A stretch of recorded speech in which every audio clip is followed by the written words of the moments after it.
como a gente vai falar de provas da reencarnação, a gente vai varrer à luz da doutrina espírita o que é que a gente tem falando sobre a reencarnação. Vamos falar de outras obras que conversam sobre o tema. E o que a Federação Espírita nos pede que a gente enfatize é que existem dois grandes cientistas, um deles brasileiro, que é o Dr. Hernani Guimarães. Ele foi engenheiro civil e um grande estudioso da reencarnação.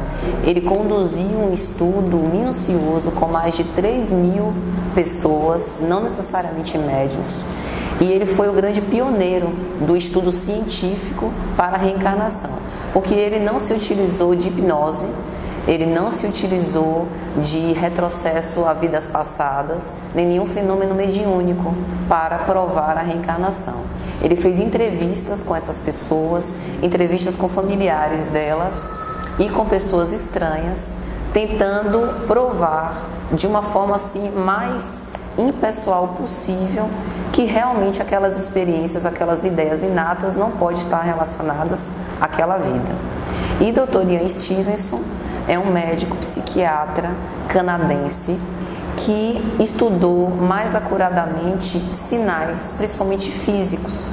Ele ficava intrigado como algumas pessoas têm deficiências muito graves, cegos de nascença, marcas de nascença, e ele achava que aquilo não podia ser meramente físico. Por que uma pessoa está sentenciada a ser um tetraplégico a vida inteira e muitas chances, muitas oportunidades ela perde em relação a pessoas que são completamente saudáveis? Se fosse uma vida apenas, seria algo completamente injusto.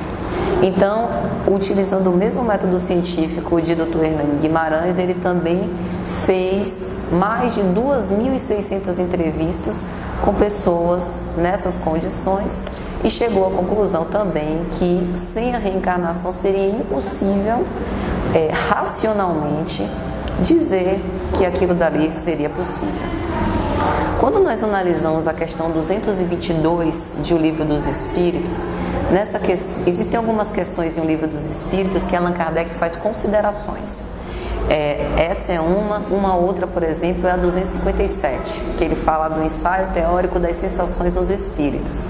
Mas nessa 222 ele faz considerações sobre a pluralidade das existências. É um capítulo que fala sobre o mundo espiritual, o mundo dos espíritos, e onde ele vai desdobrar esses pensamentos com respeito à reencarnação. Então ele começa dizendo que a reencarnação não é um dogma, não é uma lei trazida pela doutrina espírita. Então isso já desmistifica muita coisa. Porque os espíritos, através da doutrina espírita, eles não querem convencer a ninguém a nada. Eles simplesmente vêm, através dos estudos da codificação, respondendo às perguntas que Allan Kardec soube sabiamente encadear para mostrar uma realidade que exulta, uma realidade que está aí presente, e quem tem essa sensibilidade e consegue compreender, vê que há algum sentido. Então ele começa dizendo que desde a metempsicose, que foi uma tese criada por Pitágoras, centenas de anos antes do Cristo, já havia essa ideia de uma transmigração de almas, que a alma sobreviveria ao corpo. Mas na metempsicose é bem diverso do nosso dogma da reencarnação, porque na metempsicose, segundo Pitágoras, um espírito podia deixar de habitar o corpo de um homem e passar a um vegetal ou a um animal. E a gente sabe que, devido à diversidade dos reinos, existem encaminhamentos diferentes. Tudo responde a uma lei de evolução. E isso de retornar a outros reinos não é possível. Mas nem Pitágoras teve essa ideia de forma original. Antes de Pitágoras, milhares de anos antes dele, o pessoal da Índia, os egípcios, eles já tinham essa ideia da imortalidade da alma, né? Os egípcios, eles basicamente se preparavam, viviam uma vida pautada, esperando a vida além da vida. Então, tudo que eles conseguiam adquirir materialmente, a preparação que eles faziam nos sarcófagos, a preparação com o corpo, porque eles achavam que eles voltariam a habitar o mesmo corpo. Então aquela preparação de balsamar o corpo e de ter todos aqueles cuidados. Então essa ideia da imortalidade da alma já vem desde aí. Quando Jesus, há mais de 20 séculos, vem até nós, ele mesmo já falava sobre a reencarnação. Existe uma obra de Humberto de Campos chamada Boa Nova. Em Boa Nova nós vamos encontrar os lances mais célebres do cristianismo primitivo. E no capítulo 14, Humberto de Campos fala de um diálogo que nós com certeza já ouvimos falar, de Nicodemos com Jesus.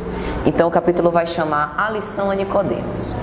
Naquela época do cristianismo primitivo, os fariseus, os doutores da lei, eles ficaram no mínimo intrigados em relação a Jesus. Como uma criança de 12 anos de idade chega no templo e confronta os doutores da lei, falando de verdades eternas, falando de conhecimento da natureza, da vida, tendo pleno conhecimento da própria lei judaica, tão quanto os doutores da lei que passaram a vida toda estudando isso. Como uma criança poderia ter essa ideia inata? Mais tarde, em O Livro dos Espíritos, Allan Kardec vai voltar e perguntar: essa teoria das ideias inatas é uma quimera ou realmente explica a reencarnação? A espiritualidade superior vai concordar. Sem a reencarnação, seria injusto que alguém aos 4 anos de idade começasse a tocar piano sem nunca ter tido aulas, como foi o caso de Mozart. Mozart, aos 4 anos de idade, sentou no piano e começou a dedilhar uma canção própria dos pianistas mais célebres. Mas voltando a Nicodemos, naquela época, os fariseus ficavam intrigados com a doutrina de Jesus. E eles viam que mais do que a teoria, Jesus conseguia aliar com a prática. Então, o serviço de assistência aos necessitados, a consolação que ele levava aos aflitos, era algo que era tocante. Ele conseguiu modificar a conjuntura da época. Então, Jesus ele foi muito mais célebre e incomodou muito mais os fariseus por causa do seu exemplo. O exemplo dele era irrefutável. E um desses fariseus, Nicodemos, que era um profundo conhecedor da lei, mas que já tinha um coração mais sensível a essa doutrina de amor, foi ter com Jesus, às escondidas, na calada da noite. Porque como os fariseus eles tinham muito orgulho da fé e de seguir os ensinamentos e todos os princípios ao pé da letra, não era de bom tom se encontrar com o Nazareno, que muitos deles estavam querendo perseguir os seus súditos, os cristãos. Mas ele vai se encontrar com Jesus. E Jesus, naquele momento, estava na companhia de 2 dos seus discípulos, André e Tiago, e ele começa a conversar. E aí Nicodemos pergunta: mestre, eu tenho certeza absoluta que sois o Messias, porque ninguém poderia aliar a força de um guerreiro com a sabedoria de um grande ancião. Então eu tenho certeza que vós sois o Messias. Então me tire uma dúvida. Eu tenho passado a minha vida inteira seguindo todos os ensinamentos da lei, cumprido todos os rituais, mas tem algo que eu não consigo entender. Tem uma coisa que nem com toda a leitura eu consigo depreender.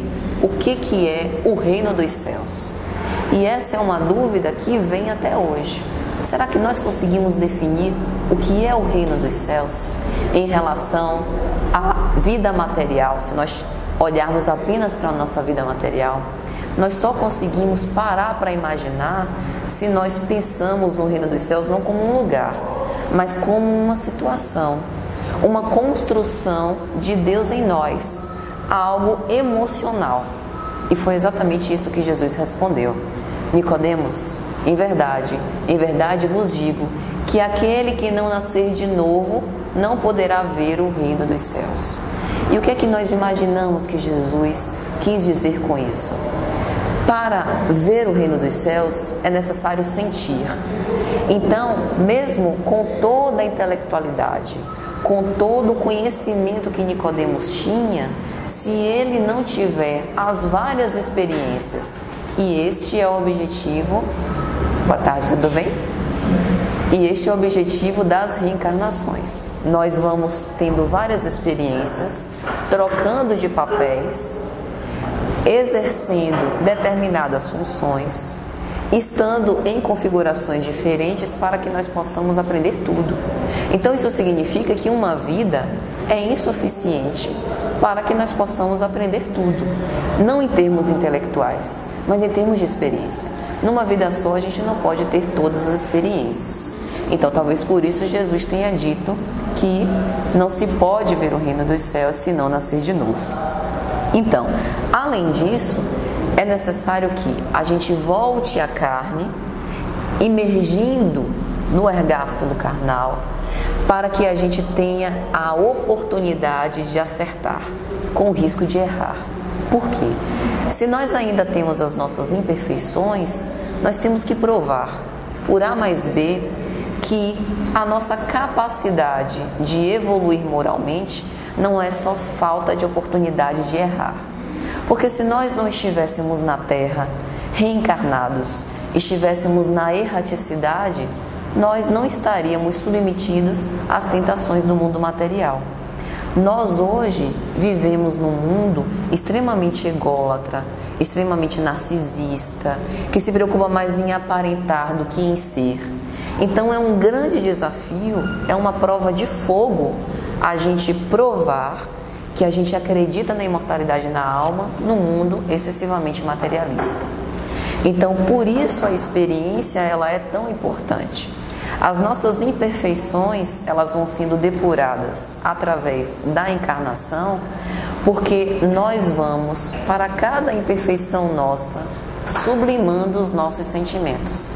E essa sublimação dos nossos sentimentos consiste em perceber que os desígnios do Criador, que embora nós não conheçamos, nós precisamos nos submeter a eles. Esquecer de nós mesmos e seguir o Cristo, como Ele nos exortou. Toma a tua cruz e segue-me. Abandona tudo o que tendes de mais caro e simplesmente segue. Então, Jesus continua esse diálogo com Nicodemos e diz o seguinte, antes, Nicodemos pergunta a ele, mestre, como assim vós dizeis que é necessário que um ser nasça de novo? Como é que um homem velho pode retornar ao útero de sua mãe para nascer de novo? E aí Jesus redargue dizendo, em verdade vos digo que aquele que não nascer da água e do Espírito não poderá entrar no reino dos céus. Boa tarde. Então veja, um doutor da lei não conseguia entender, porque racionalmente a gente não consegue mesmo entender como é possível a gente nascer de novo. Veja que os grandes cientistas, eles sempre buscaram uma forma de tornar a vida mais longa, seja através da qualidade de vida, dando mais longevidade, né? Hoje nós temos uma expectativa de vida sobremaneira maior do que os nossos antepassados, né? Hoje nós vivemos bem mais, graças à ciência, ao avanço da tecnologia, às filosofias espiritualistas, porque com base nessa fé, na esperança do futuro, a gente vive de uma forma mais calma. As meditações, embora tudo isso não esteja diretamente relacionado com a doutrina espírita, mas nós vemos com bons olhos, porque todas as filosofias que levem o ser à interiorização e à meditação são salutares. Foi isso que Jesus nos exortou, que nós sempre nos voltássemos para dentro, a fim de que a gente pudesse refletir sobre os ensinamentos dele e ter maiores vivências emocionais. Então, quando Jesus diz que se alguém não nascer da água e do Espírito, não poderá entrar no reino dos céus, é que só a reencarnação não é suficiente. Ela é necessária, mas ela não é suficiente, porque a gente pode ficar milhares de anos reencarnando sucessivamente e não aprender nada. Então, quando a gente renasce do Espírito, significa que a gente pode evoluir materialmente. A gente vai nos aproximando do nosso eu, do nosso self, como Carl Gustav Jung costumava dizer, essa essência mais interna, mais profunda, que são os nossos sentimentos, as nossas emoções. Então, além de reencarnar, renascer no corpo físico, é necessário que a gente também tenha um esforço para nos melhorarmos.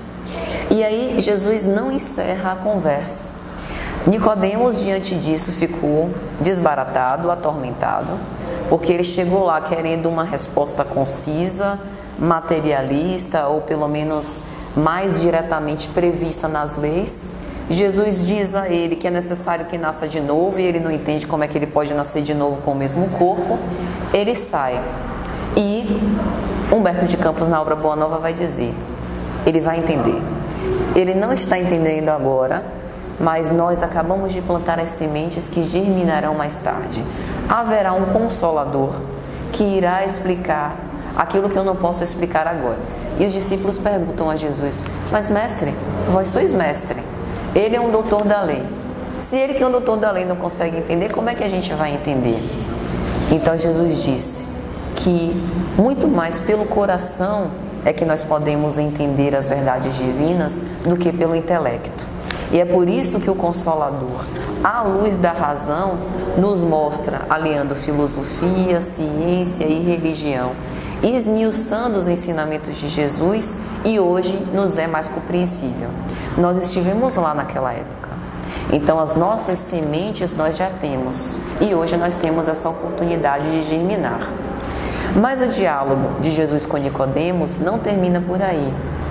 Conforme está previsto no capítulo 3 de João, ele continua dizendo assim: o vento sopra onde quer.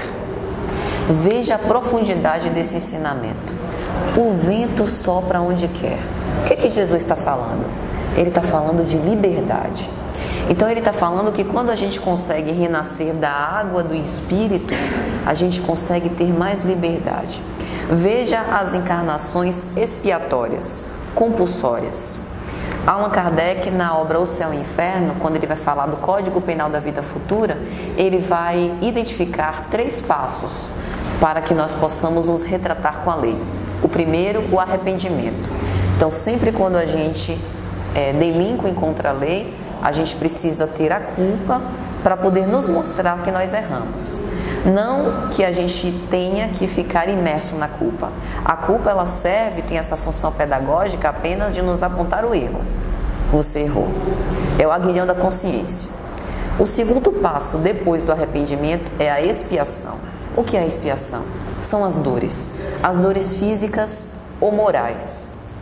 Humberto de Campos tem uma outra obra, Contos e Apólogos, que ele vai dar um caso típico de expiação. Uma mulher que reiteradamente abortou e se torna tão imantada perispiritualmente com este espírito que eles não conseguem mais reencarnar por livre e espontânea vontade, seguindo um planejamento mais suave. Precisam expiar juntos, são obrigados, compulsoriamente a encarnar. Então essa expiação tem a característica da dor física, que muitas vezes vem travestida de uma deficiência, seja meramente física, esquelética ou muscular, seja uma deficiência mental, por um recurso que nós tivemos numa existência anterior, que malbaratamos e que agora somos constrangidos a viver sem, para que possamos sublimar, não como castigo, não como uma punição, mas para que nós possamos entender a importância daquele recurso. Essa é a função da expiação, nos levar à sensibilidade de entender o motivo pelo qual a gente deve seguir a lei. E o terceiro ponto, a terceira fase, digamos assim, que Allan Kardec aponta, é a reparação, que é a melhor parte. É o momento em que a gente volta e vai se retratar, vai refazer o caminho. Não necessariamente olho por olho, dente por dente. E Jesus chega a perguntar isso para Tiago.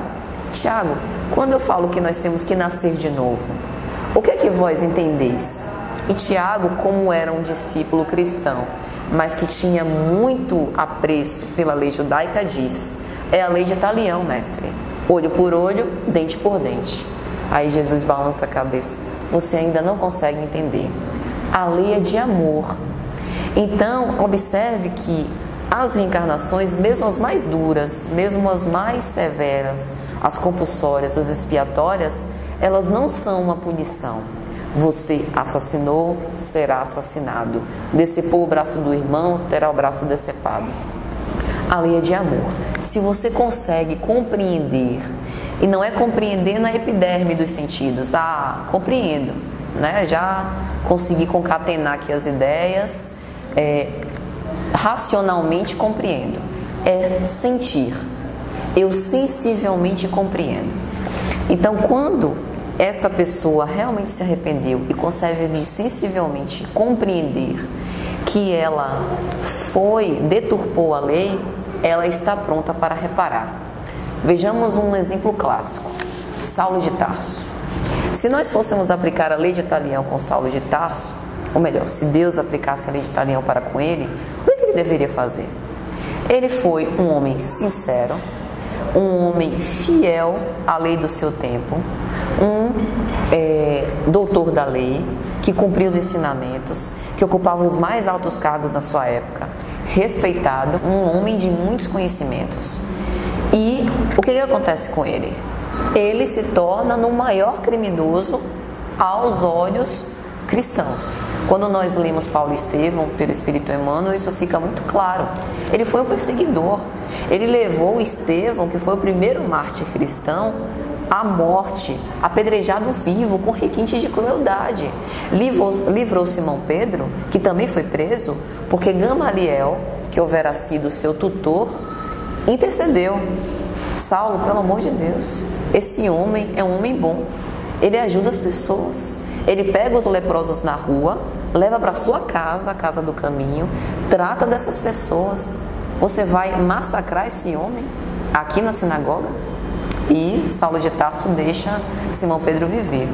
Mas observe, quando ele cai de joelhos na estrada de Damasco, que o Cristo aparece para ele, e ele fica cego e se confunde. A luminosidade do Cristo era tão fulgurante que se confundia com o próprio sol. E ele ali defronte o seu maior inimigo.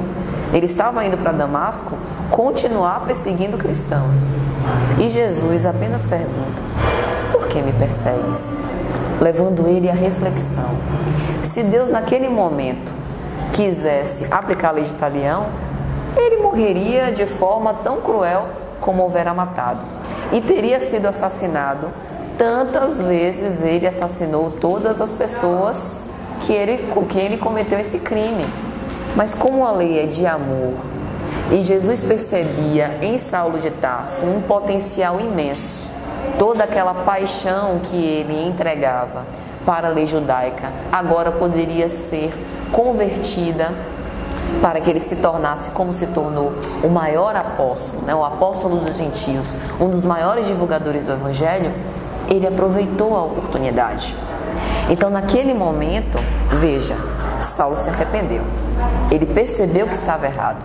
Ele percebeu que um homem que ele achava que era um nazareno comum, um deturpador, um conspirador vulgar, era um ser estelar, era um rei. Então ele realmente caiu em si, mas não foi algo mágico. Saulo precisa entrar na cidade. Ananias faz com que ele retome a visão, e Emmanuel vai dizer, as escamas lhe caíam dos olhos e ele começava a ver de novo. Ele passa um tempo no deserto, ele volta à cidade de origem, sendo rechaçado, visto como aos olhos pelos seus próprios irmãos da raça, volta a ser um tecelão comum e não um doutor da lei. Então ele renunciou a tudo que ele tinha agora para seguir o Cristo, a quem ele houvera perseguido. Então observe que quando a gente fala de liberdade, o vento sopra onde quer, nós estamos dizendo que quando a gente renasce do Espírito, a gente se eleva moralmente e pode escolher. Mas a gente só pode escolher quando a gente sabe o que escolher. Porque se para esses casos de selvageria, de barbárie ou até de imperfeição, como são os nossos casos, né, de reencarnação, Se nós pudéssemos escolher tudo, seria uma bagunça. Se Deus fizesse todas as nossas vontades, seria contraproducente. Então é por isso que a liberdade ela vai sendo dada aos poucos. E Jesus continua dizendo: vós não sabeis o vento, de onde ele vem e para onde ele vai. Mas eu vos digo em verdade, assim é todo aquele que nasce do Espírito. Então, o que a gente pode depreender disso? Como a gente não sabe o vento, de onde vem para onde ele vai, que quanto mais a gente se eleva, mais a gente tem desígnios que são insondáveis. Veja o caso de Deus. Nós desconhecemos os planos que Deus tem a nosso respeito, mas nós reconhecemos, de acordo com a sua magnanimidade, que certamente são bons planos, que os planos que Ele tem para nós, já que Ele é um ser perfeito, é o melhor que nós poderemos ter. Nós chegaremos a este patamar de perfeição relativa. Hoje, os nossos planos é a gente conseguir se sustentar e sair dessa vida melhor do que a gente entrou. Mas vai chegar um tempo que a gente também vai ter esses desejos cada vez mais elevados. E é neste momento que a gente vai se considerar renascido do Espírito. E aí, Allan Kardec, nessa questão 222, ele começa a perguntar a respeito da reencarnação. Vamos dizer que a reencarnação seja uma hipótese. Vamos tentar responder a questões comuns cotidianas e vamos ver se a reencarnação consegue nos responder. Aí ele começa a perguntar: se a existência fosse única, seria justo um selvagem ter o mesmo destino de alguém que é civilizado? E aí civilizado aqui, entendemos civilizado intelectualmente, que tem uma sociedade organizada como a nossa. O selvagem, ele não teve as condições de alguém civilizado. Então ele deve, por isso, merecer o inferno? Não. Ele não errou porque ele faliu. Ele simplesmente não teve as oportunidades. Ele não teve essa oportunidade e, portanto, ele não teve as mesmas chances que o civilizado teve. Mas por isso, pelo fato de não ter errado, ele merece o céu? Também seria injusto com aqueles que tiveram as oportunidades, com aqueles que tiveram a capacidade de errar ou acertar, tendo acertado. E aí ele continua perguntando: é justo uma criança em tenra idade morrer com 5 anos, 3 anos e um outro ancião viver até os 100 anos? Por que essa diferença? Por que uma vida mais curta que outra? Aquela criança não teve a oportunidade de estudar, de constituir a própria família, de repartir e devolver aos outros os bons sentimentos que depositaram nela, os planos. Ela não teve a oportunidade de ter projetos de vida. Quem viveu 100 anos teve a oportunidade de acertar, de errar, de vivenciar essas experiências. Onde a justiça, se a reencarnação não fosse esta hipótese e se a gente não tivesse essa consideração? Mas ele não para por aí.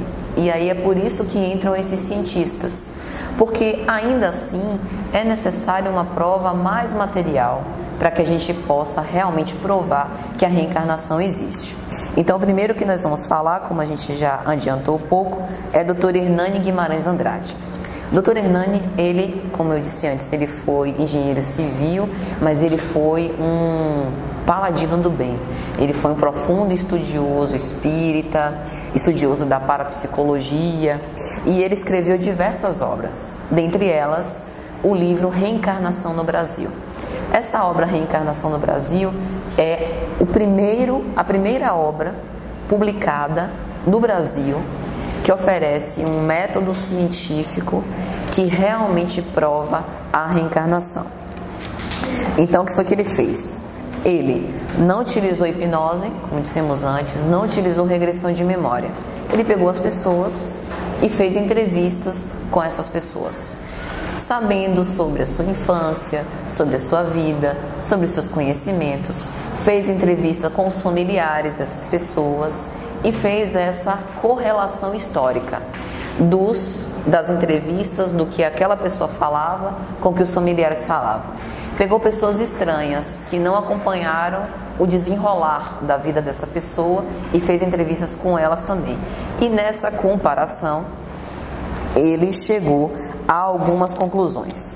A primeira conclusão: existem talentos, capacidades que aquela pessoa já trouxe do berço, que são as chamadas ideias inatas, e que naquela vida ela não teve convívio com aquela situação ou acesso àquela cultura, e mesmo assim já demonstrou esses pendores. Se fosse uma única existência, isso não seria fácil da gente dizer. E aí eu trago um grande exemplo: Francisco Valdomiro Lorens. Ele foi um homem que não teve acesso a nenhum tipo de educação formal. Ele foi proveniente da República Tcheca, depois ele veio, se naturalizou brasileiro, viveu numa cidade rural no interior de Porto Alegre e foi o maior professor que esse estado do Rio Grande do Sul já teve. Ele sabia mais de 100 idiomas, era fluente nos idiomas, ensinava esses idiomas às crianças. Ele conhecia o Tupi-Guarani. Veja só, ele era da República Tcheca, chegou aqui adolescente, seus 17 anos, nunca viu um índio e sabia o Tupi-Guarani como se fosse um índio. Ele traduziu o Bhagavad Gita, um dos mais célebres livros sagrados do hinduísmo. Ele escreveu uma obra chamada A Voz do Egito Antigo, escrita, ou melhor, ele interpretou através de uma médium que falava na língua egípcia antiga, milhares de anos antes do Cristo, uma língua hoje extinta, na época que ele esteve vivo, extinta, e ele conseguiu traduzir para a língua portuguesa. Ele também foi autor de um livro, Esperanto Sem Mestre. Não sei se vocês já ouviram falar no Esperanto. Existem diversas obras a respeito desse idioma, que é um idioma que não pertence a nenhuma nacionalidade e que ele também traz essa introdução. Então, como explicar? Como explicar uma pessoa que conhece mais de uma centena de idiomas se a reencarnação e se as vidas sucessivas não forem tomadas como um argumento plausível? Então foi a essa consideração, a essa conclusão que o Dr. Hernani Guimarães chegou. Como a verdade ela é em todo lugar e em todos os tempos, por coincidência ou não, no Canadá houve um outro teórico que também estudou a mesma coisa que o Dr. Hernani Guimarães estudou, Ian Stevenson. Eles não se conheciam na época.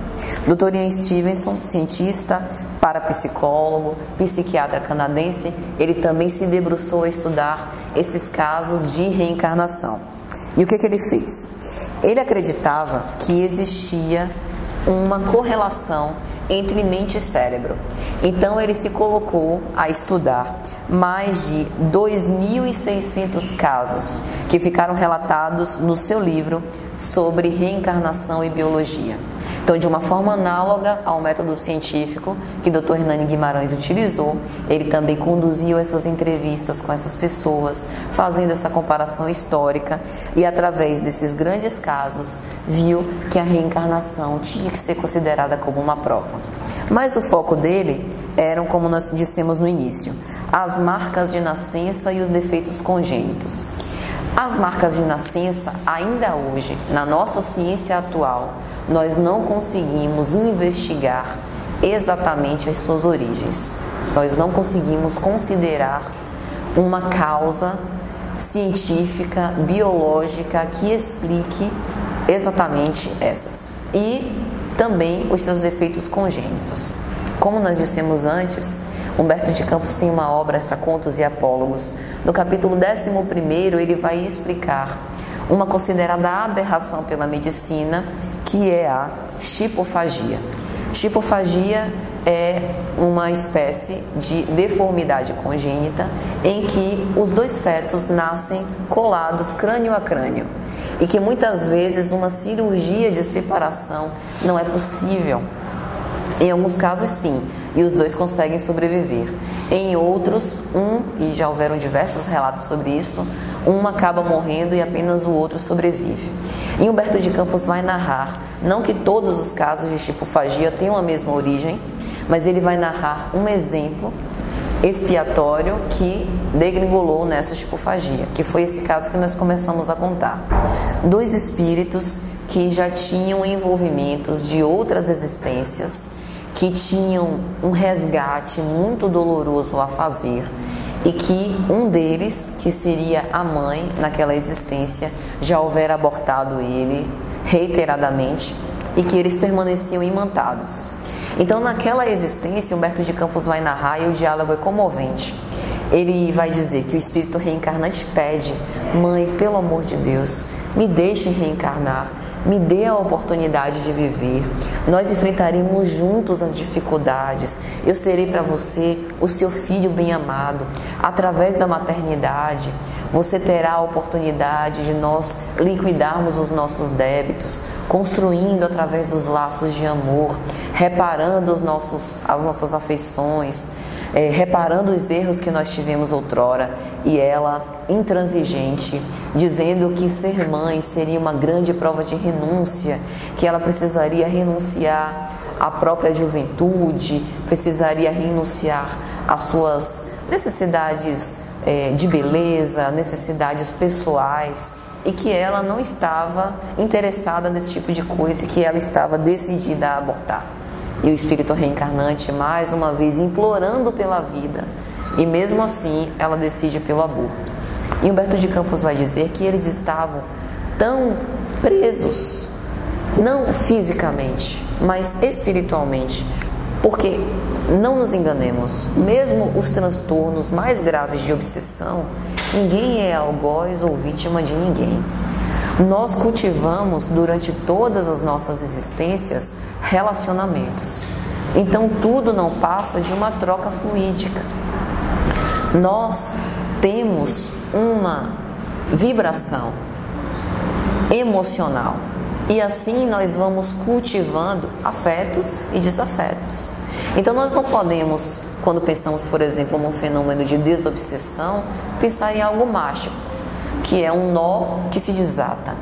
É algo fluídico, que vem de muito tempo e que nós precisamos, ressignificar agora essas relações e torná-la mais saudável, a fim de que a gente possa seguir o nosso rumo. Então Humberto de Campos vai dizer que o espírito reencarnante estava tão preso e ficou com tanta angústia dessa decepção de ser abortado, que eles dois morreram e não conseguiram reencarnar. E que apenas anos mais tarde, através de uma expiação e de uma terceira pessoa que se predispôs a ser a mãe que receberia no seu seio aqueles dois espíritos, é que eles conseguem reencarnar constrangidos a compatibilizar, a viver, a compartilhar, inclusive o mesmo corpo, unindo-os pelo crânio. Então, o que a gente observa é que, se a gente não pensar na reencarnação, é difícil, repugna a razão. A gente não consegue compreender racionalmente como é que essa diversidade de experiências se dê, sobretudo aquelas experiências que são mais duras, que são mais severas, como alguém é saudável, anda, caminha, é pleno de vitalidade, e como o outro é constrangido a viver a vida inteira em cima de uma cama. Eu não sei se vocês conhecem a história, estou tentando pegar o nome dele aqui, de Jerônimo Mendonça Ribeiro. Jerônimo Mendonça Ribeiro, ele era conhecido de uma forma ternurosa como o gigante deitado. Ele viveu em Ituiutaba, Minas Gerais, na década de 40. Ele, até os 18 anos de idade, vivia uma vida normal. Jogava bola, um jovem comum. Quando ele chegou nos 18 anos, ele passou a ter uma doença que acabava por degenerar as suas articulações. Ele começou a utilizar muletas para se locomover e, poucos anos mais tarde, precisou ficar deitado em cima de uma cama. Anos mais tarde, a cegueira se apossou dele. Então você imagina, uma pessoa sem poder se locomover, dependendo das outras, em cima de uma cama. Como explicar? Como explicar um resgate doloroso desse se nós não perscrutarmos as outras encarnações, as outras vivências, as outras experiências que nós tivemos? E é ele mesmo que vai contar na própria obra que ele escreveu, Asas da Liberdade, todas as encarnações que ele teve. Inclusive uma encarnação que ele teve no Antigo Egito, em que ele foi um rei persa, o rei Cambises, que com requintes de crueldade assassinou muitas pessoas. Então veja que não necessariamente a lei é de talião, olho por olho, dente por dente, a lei é de amor, mas que nós precisamos muitas vezes sermos constrangidos a essa deficiência, a esse atavismo, para que a gente possa sentir isso. Mas Mendonça, ele teve uma prova, ele foi uma prova viva do Evangelho de Jesus. Deitado numa cama, vocês podem até depois procurar na internet, ele fazia preleções doutrinárias. Ele ia nas casas espíritas, deitado numa cama ortopédica, falar do Evangelho de Jesus. Cego. Conseguiram adaptar um leito para ele. Imagine a cena. Salão doutrinário cheio, as pessoas esperando o palestrante. Chega uma cama andante, é colocada na frente das pessoas e ele começa a falar de Jesus. Então veja que foi necessário tanto o atavismo, tanta necessidade, mas ele conseguiu ressignificar. Muitos de nós, numa situação extrema como essa, nos lamentaríamos, nos afundaríamos na depressão. Às vezes até por dores menores, muito menores do que essa, a gente já se sente combalido, já se sente coitadinho, uma dor, porque a dor quando é nossa, dói fundo, dói muito mais. Mas observemos que a resignação, em todos os casos, é o grande objetivo. Todas as nossas experiências não passam de pretexto para que a gente consiga entender a lei divina. Seja as experiências de alegrias, seja as experiências de sofrimento. Elas existem para que a gente possa compreender e entender que é através da pluralidade das existências que nós conseguimos compreender o Evangelho de amor de Jesus. E voltando a Allan Kardec, em O Livro dos Espíritos, ele, quando vai falar da pluralidade das existências, ele fala sobre essas ideias inatas. Questão 218.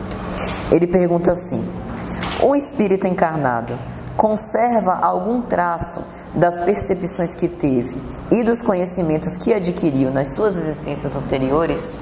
Essa é uma pergunta interessante porque, se nós temos o véu do esquecimento do passado, não seria de esperar que cada encarnação seria um reset? Seria um voltar para a origem, recomeçar do zero? Mas qual seria a utilidade prática disso?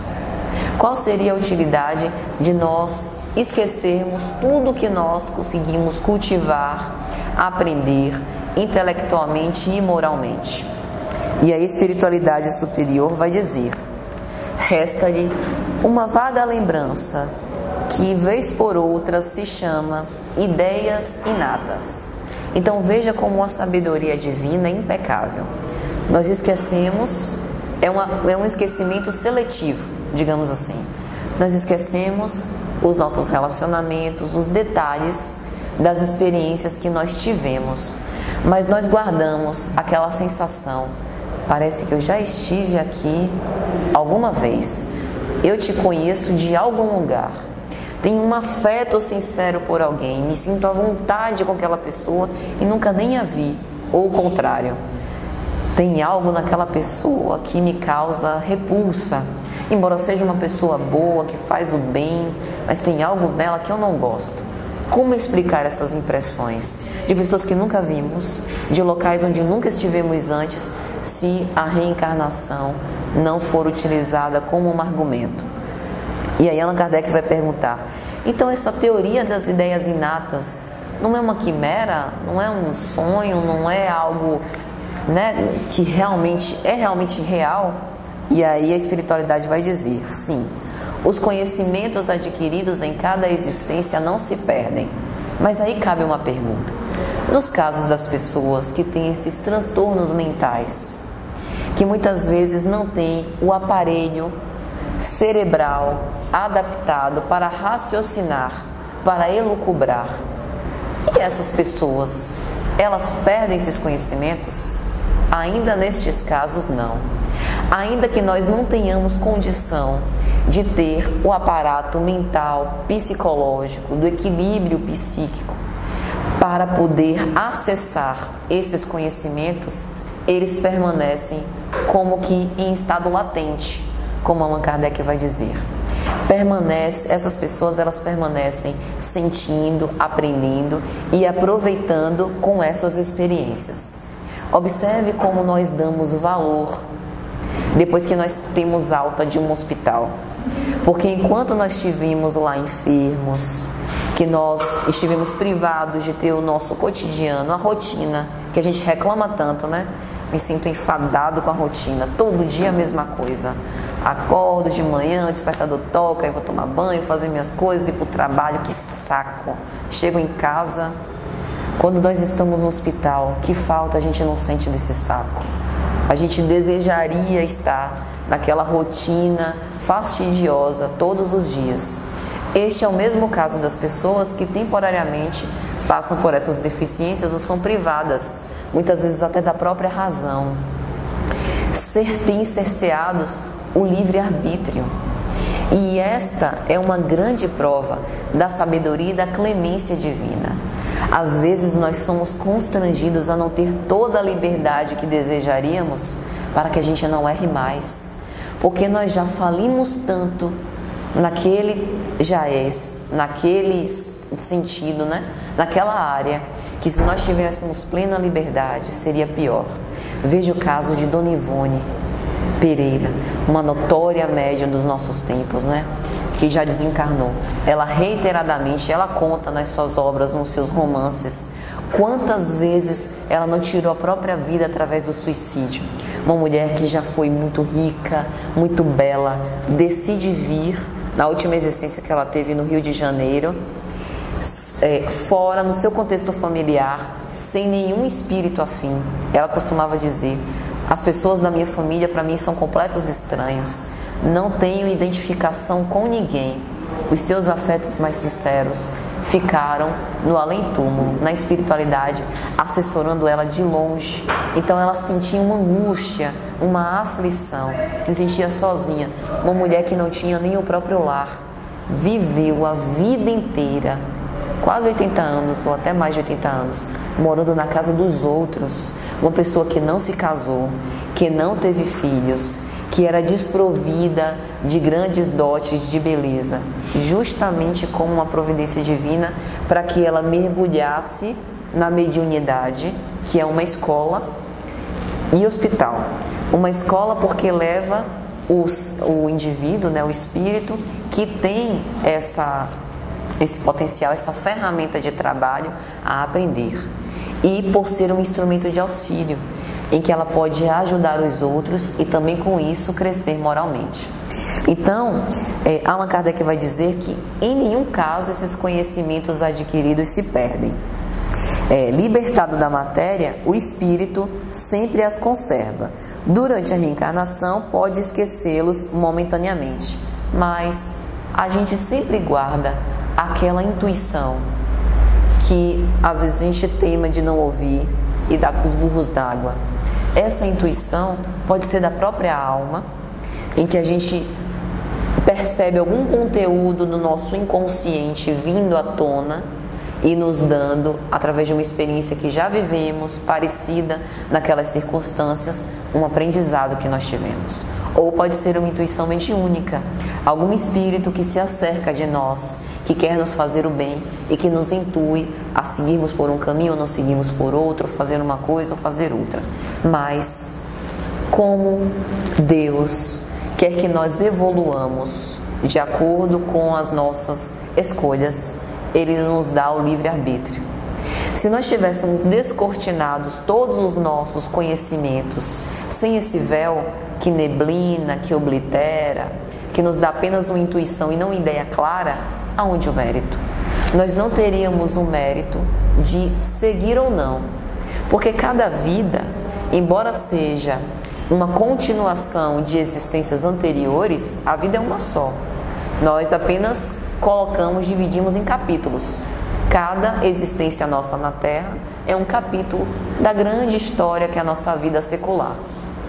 Então, se nós tivéssemos essa ideia mais descortinada, aonde esse mérito nosso de bem escolher?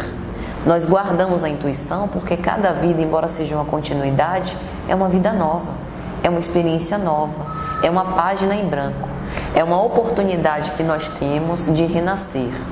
Emmanuel tem uma mensagem no livro Fonte Viva que ele vai falar: renasce agora. Ainda que nós não acreditemos nessas provas incontestáveis da reencarnação, a cada dia nós temos a oportunidade de renascer. Jesus costumava dizer: olhai a natureza, ela tem muito a vos ensinar.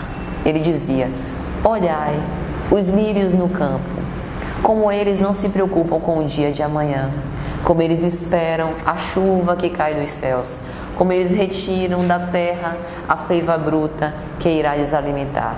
Vede as aves dos céus, que colocam os seus ninhos sobre as árvores e não se preocupam com o alimento. Pegam esse alimento da própria natureza. Se Deus dá o provimento a esses pequeninos seres da criação, o que Ele não vai fazer por vós, que sois seus filhos bem amados? E Jesus também costumava dizer: até numa árvore, em que nós matamos a árvore, mas de uma forma precisa, na poda. A poda é matar uma parte da árvore, mas é algo meticuloso, em que nós fazemos, sabendo o que estamos fazendo, e retiramos aquela parte da árvore para ela renascer com mais saúde. Da mesma forma, analogamente, a gente pode entender a reencarnação. Cada nova vida, nós estamos renascendo da carne para poder renascer do espírito. E veja que o renascer da carne é, como Jesus falava, o que é da carne é da carne. Nós, como pais e mães, somos co-criadores com a divindade nesse sentido, dando o envoltório moral, o envoltório carnal, para que a vida possa se fazer. Mas renascer do espírito é nosso, individual, nosso e de Deus.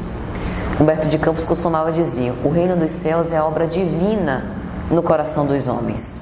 Então nós precisamos nos permitir que a obra divina seja construída, porque o terreno é nosso, nos pertence, é o nosso coração.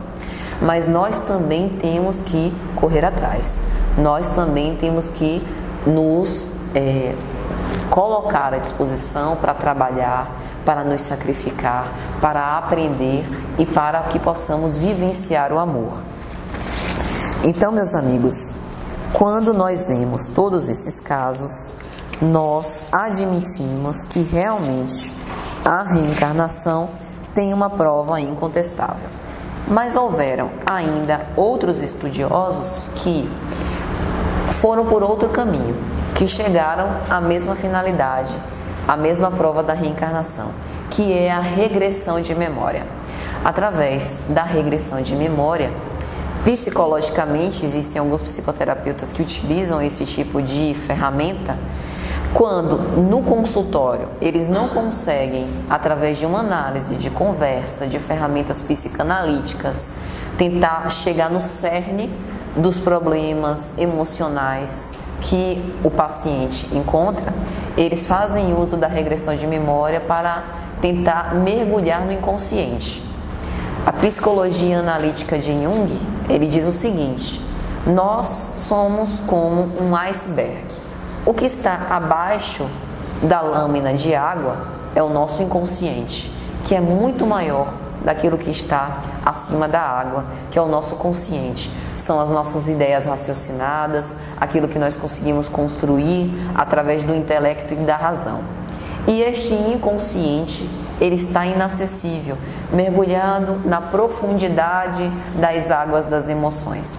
Mas, vez por outra, esse inconsciente libera esses conteúdos, às vezes num sonho, às vezes algo no nosso cotidiano, né? Nas experiências da vida que nós temos, um cheiro, o contato em um lugar, o contato com alguém, nos faz rememorar e pescar algo desse inconsciente.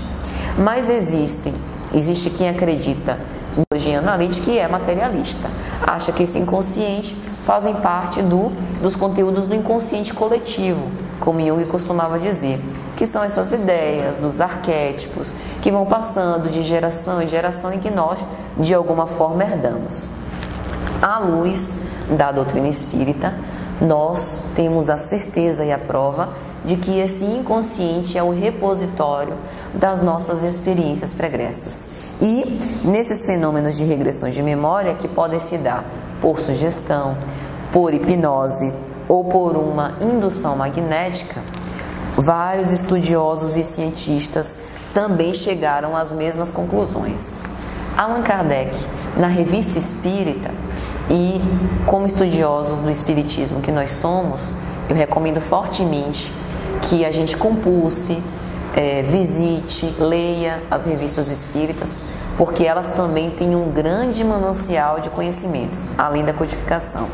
Na Revista Espírita de 1866, Allan Kardec vai narrar uma experiência dessa, de regressão de memória, comprovando a retrospecção de diversas encarnações de um espírito.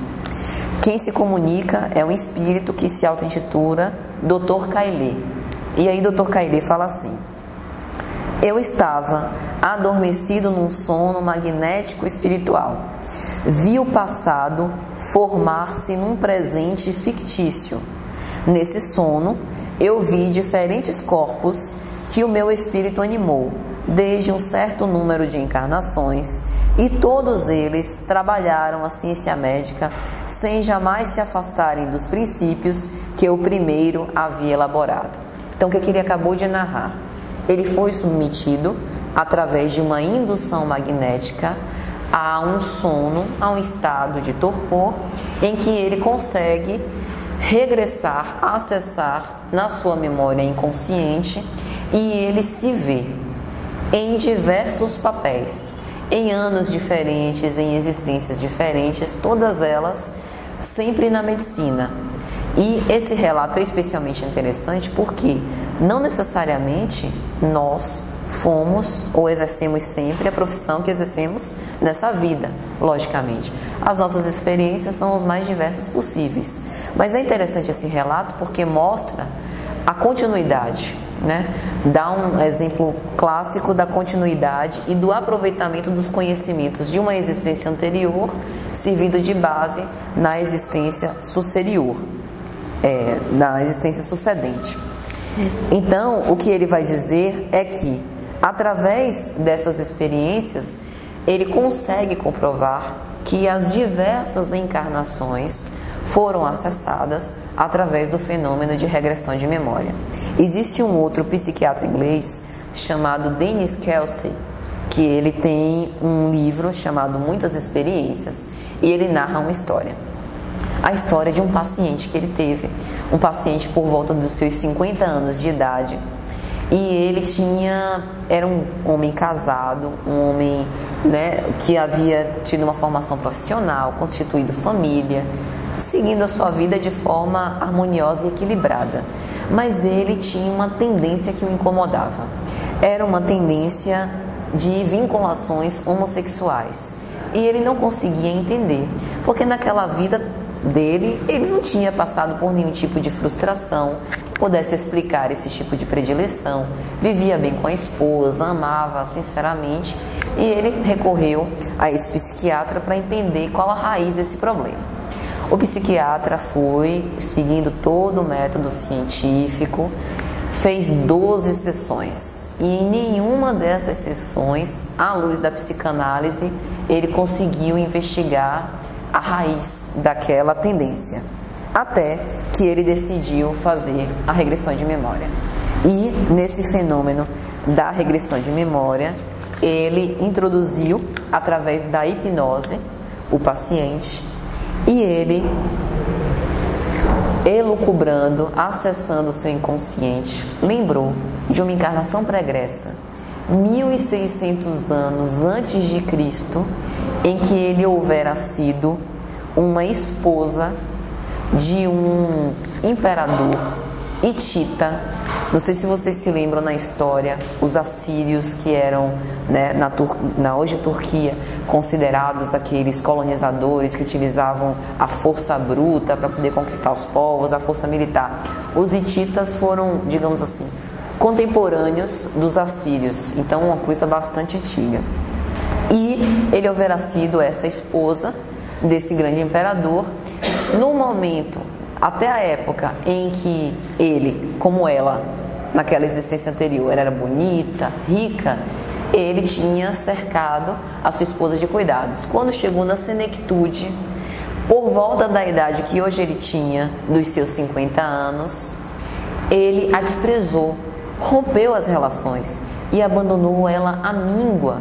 E ela, naquela época, ficou nutrindo, carpindo uma angústia tão grande, uma aflição tão grande, que não conseguiu se desvencilhar em todas essas encarnações até aquela atual. Então, na verdade, essas inclinações que ele sentia hoje, homossexuais, foi esse desejo reprimido de ter esse seu afeto desconsiderado há 1600 anos antes de Cristo. Então, veja que coisa fascinante. Como entender certas problemáticas, né, certos dilemas nossos existenciais e emocionais, se não recorrermos à reencarnação.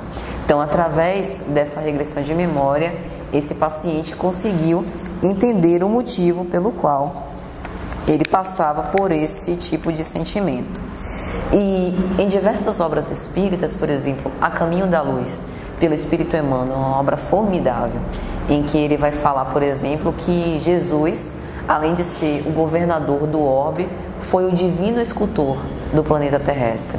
Emmanuel vai dizer que Deus entregou nas mãos de Jesus uma matéria informe, que era o rascunho da terra, e que Jesus, como divino escultor, foi esculpindo as formas de vida e criando as maravilhas que hoje nós desfrutamos. E ele vai falar também dos atenienses e espartanos na Grécia Antiga, que hoje estão reencarnados na figura dos franceses, sendo essa reencarnação dos atenienses, e os alemães e os russos, os antigos espartanos.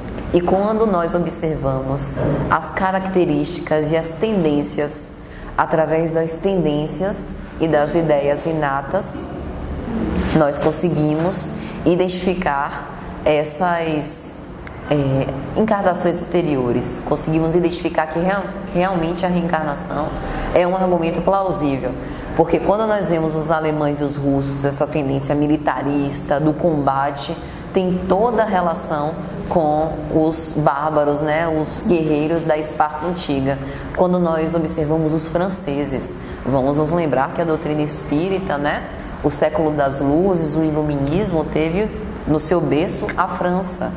Então, os atenienses, eles sempre tiveram toda a proximidade, todo o desenvolvimento intelectual com a filosofia, veio daí, veio desse berço. Então, quando a gente observa essas inclinações, realmente, o próprio Allan Kardec, que houvera sido Ian Rus. Ian Rus, ele foi precursor do movimento protestante no século XIV. Então, a gente vê que nada é por acaso, que todos esses grandes potenciais que hoje nós vimos desenvolver, na verdade, são de espíritos que já vêm ensaiando experiências similares naquele teor através da reencarnação. Então, minha gente, já caminhando para o nosso final e deixando um espaço para a gente poder trocar experiências, o que nós temos como conclusão de tudo isso as evidências para a reencarnação, elas existem desde sempre, desde antes de Jesus. O ser, ele se questiona a respeito da transitoriedade da vida e já compreende que a imortalidade da alma é algo necessário para explicar as nossas experiências e explicar muitas coisas que, à luz dos olhos materiais, nós não conseguimos. Mas para que nós consigamos entender e realmente aceitar as provas da reencarnação, é necessário que nós queiramos. Jesus costumava dizer: eu falo e vós não podeis me ouvir, por que então eu falaria de novo? Ou seja, nós precisamos apresentar essas provas a quem, como nós, já temos no terreno as sementes germinando para entender. Nós já temos a sensibilidade próximo do terreno fértil, como Jesus vai falar na parábola do semeador, em que as sementes já conseguem cair na nossa boa terra e frutificar, mesmo que seja muito pouco, mas nós já carregamos essa fertilidade. Então, a reencarnação, ela pode apresentar as suas provas, e nós temos isso no decorrer dos séculos, mas só se nós quisermos realmente entender e aceitar, porque senão nós ficaremos debatendo, nós ficaremos altercando, tentando investigar, encontrar aparentes contradições para negar. Mas se nós quisermos aceitar, veremos que tudo isso faz sentido, sobretudo à luz da razão. Então, meus amigos, eu quero abrir a palavra, compartilhar aí com vocês alguma dúvida, alguma colocação, complementação que alguém queira falar.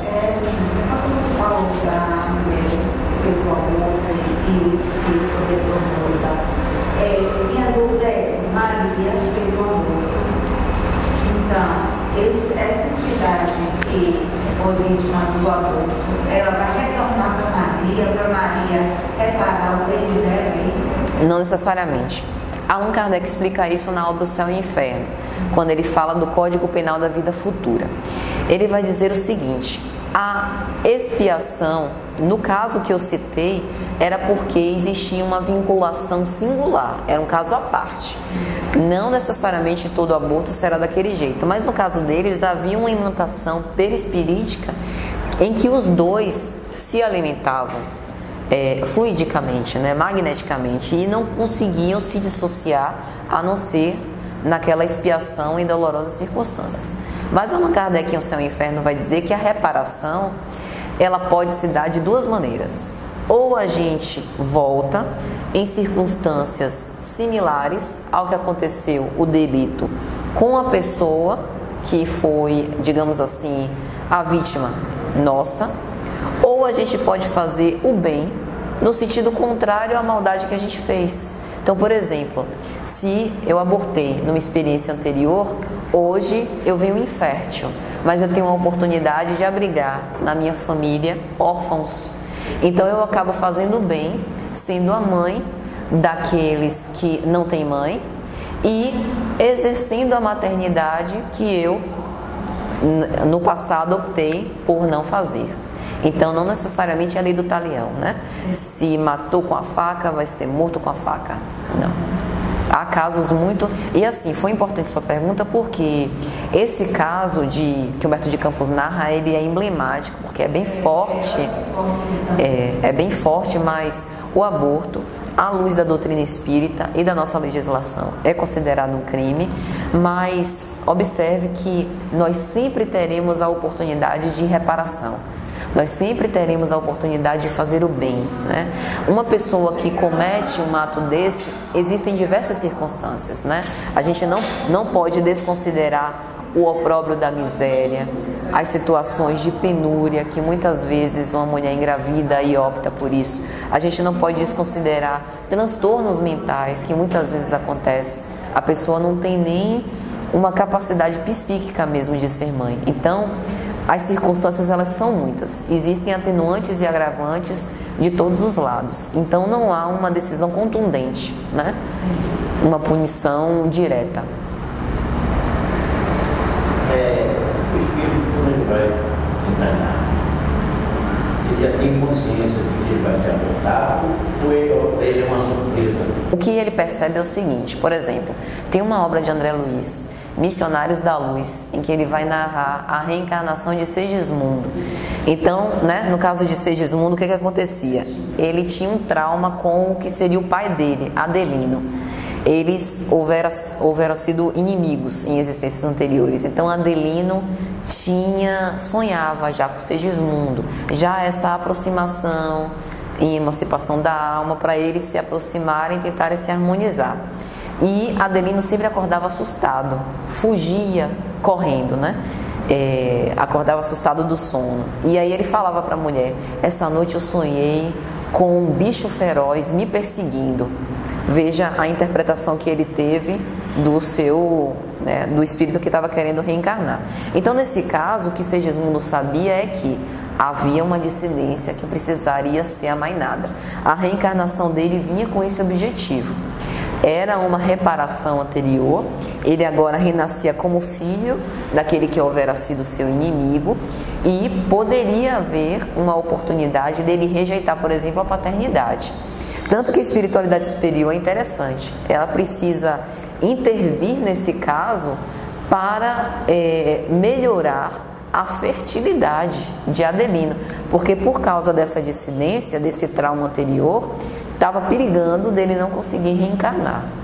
Então, assim, o espírito nunca sabe, né? Ele sabe ele tem essa percepção da simpatia ou antipatia, mas a decisão é sempre, né, do espírito, no caso da mãe que vai. E assim, meus amigos, sempre nós temos os grandes recursos, né? Nesse caso que nós citamos de Humberto de Campos, ela tinha, que seria a mãe, toda a assistência e o amparo espiritual. Eles iriam passar por duras provas materiais, iriam passar por penúria, por pobreza, mas nós sempre temos um amparo. Então é necessário que a gente sempre pense nisso, né? Nós não estamos a sós, mesmo que aparentemente nós estejamos a sós, nós sempre temos os nossos mentores espirituais, os espíritos familiares que se acercam de nós, mesmo que não reencarnados, como no caso de Dona Ivone, mas que sempre nos assistem para que possam nos viabilizar a vida, o progresso e a evolução enquanto nós estivermos aqui, né?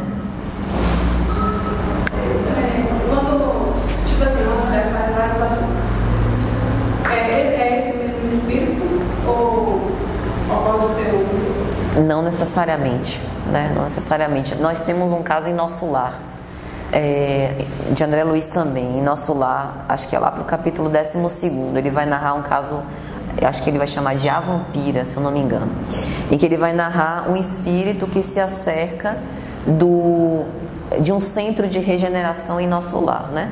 Lá na espiritualidade.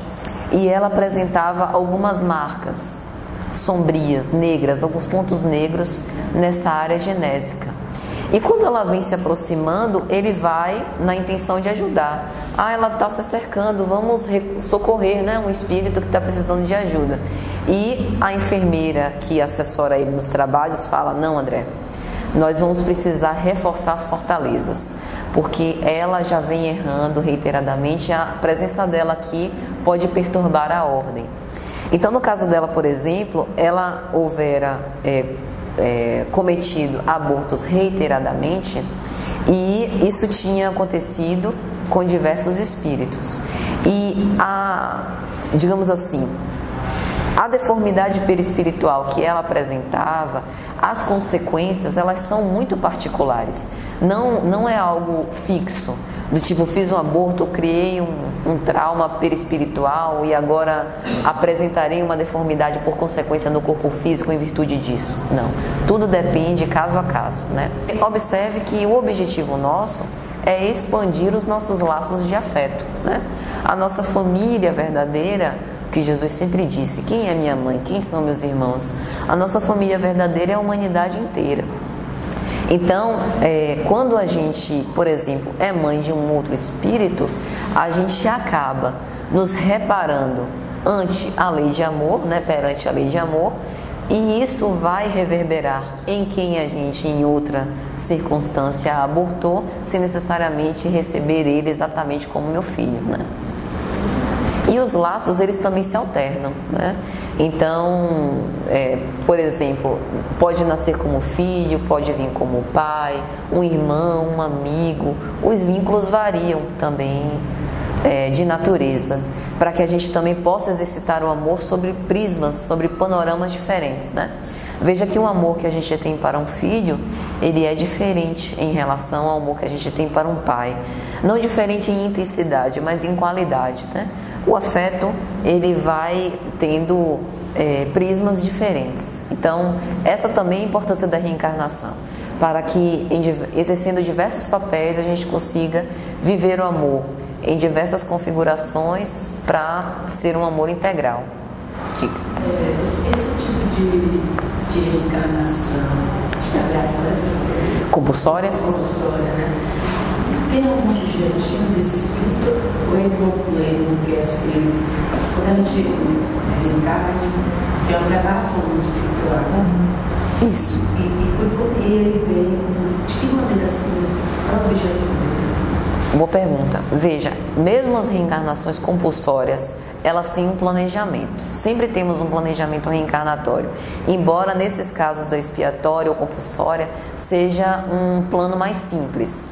Nesse caso, o espírito é constrangido a vir. Ele não pode ficar na erraticidade.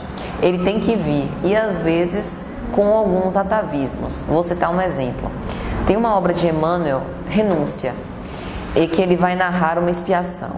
Antério de Oviedo, ele houvera cometido um crime na sua existência e ele desencarna em dolorosas circunstâncias. E ele precisa aproveitar a presença de um espírito que já estava na Terra, que é a protagonista da obra, Alcione, um espírito de escola que decide reencarnar na Terra. Então, para que ele pudesse aproveitar a existência de Alcione, ele tem uma reencarnação compulsória. Então, ele renasce como um menino abandonado na porta, que é deixado na porta da casa de Alcione. E aí a mãe de Alcione cria ele, e aí ele apresenta algumas deformidades físicas. E aí Emmanuel vai dizer: a mesma mão que cometeu o crime hoje vem em deformidade, não como uma punição, mas até como uma prova, né, uma dor física e moral, para lembrar ao espírito um delito que ele não pode recorrer. Então veja que nesse caso o objetivo dele é passar por uma experiência, em geral constrangido, sem ter acesso pleno aos recursos que ele tinha. Antério de Oviedo era um homem saudável, bonito, tinha tudo. Então agora ele vem constrangido para que ele possa aprender, para que ele possa reparar as suas faltas. Então esse é o objetivo. Na verdade, esse é o objetivo de todas as reencarnações: aprender e reparar as faltas. A diferença é que nas compulsórias nós somos constrangidos, não temos poder de voto, né? Porque antes de vir, quando a gente faz o planejamento, a gente participa. E em certa dose, nós temos até alguma possibilidade de opinar. Mas no caso das compulsórias, não. Essa questão do planejamento, como é que funciona a questão de gênero? Você estava falando, você planeja vir como homem, planeja vir como mulher. Ou seja, se você planeja vir como homem, é para viver experiências de homem. Se você vir como mulher, é para viver experiência de mulher. Apesar do espírito não ter sexo, apesar da divisão do que é coisa de homem, digamos assim, coisa de mulher termina, mas se você vir para a Terra, seria para viver hoje, para viver experiência masculina e viver experiência feminina. Exato.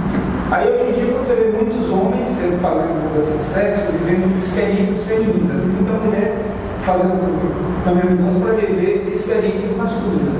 Então teria alguma como é que funciona essa questão do planejamento? E essa questão de coisas de homem e coisas de mulher. Muita gente hoje em dia, mulher tem que fazer o mesmo que homem faz, não tem que fazer o mesmo que mulher faz. Como é que funciona esse termo de planejamento espiritual? Vamos lá. A pergunta é interessante. Veja que nós abrimos o nosso estudo de hoje falando de Jesus, né? Em verdade vos digo que aquele que não renascer da água não poderá ver, ou renascer de novo, não poderá ver o reino dos céus. Então Jesus já nos disse que uma experiência é impossível a gente viver tudo, né? Então veja, nós fazemos o planejamento e nesse planejamento inclui-se o gênero, porque viver num corpo feminino, com os hormônios que nós temos, né, femininos, a oportunidade de sermos mães, é bem diferente da experiência masculina. Então há um objetivo. Mas o ser espiritual é livre. E nesse livre-arbítrio há a opção, e a tecnologia, a ciência está aí para isso, de oferecer, por exemplo, a mudança do sexo. Emmanuel vai explicar isso na obra Vida e Sexo. Ele vai dizer que existem pessoas que psicologicamente, emocionalmente não conseguiram se compatibilizar. Então é como se eu, por exemplo, eu tenho um pensamento muito masculino, de força, de ser braba, e aí eu nasço no corpo feminino justamente para amainar isso, para eu poder experimentar a doçura, a afabilidade, a delicadeza que é própria da mulher. Mas em algum momento pode haver uma incompatibilidade, não me reconheço mulher, não me sinto bem vestindo, né, me vestindo como mulher, né, fazendo coisas de mulher e tal. E aí decido mudar de sexo. Quais as implicações? Depende muito.